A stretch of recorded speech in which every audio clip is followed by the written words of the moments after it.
Bangladeshi fans.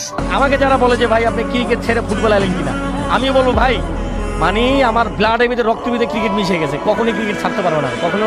আমার লাইফের কষ্টগুলোকে ভাগ করলে অর্ধেকেরও বেশি কষ্ট আমি পেয়েছি শুধুমাত্র বাংলাদেশের ক্রিকেট খেলা দেখে। মাঝে মাঝে রাগ করে ভাবি যে আর খেলাই দেখবো না।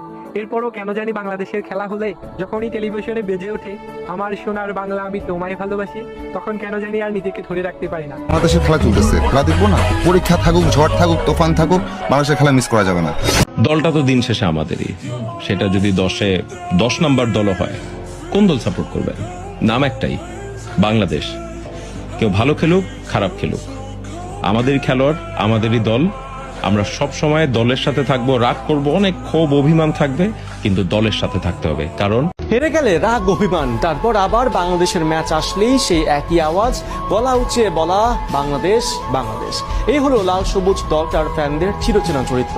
ক্রিকেটের বহু রথী মহারথী বারবার বলেছেন বাংলাদেশি ক্রিকেট টিমের সমর্থকদের মতো এত সাপোর্টিভ ফ্যান বেস তারা আর দেখেননি দুনিয়ার কোথাও।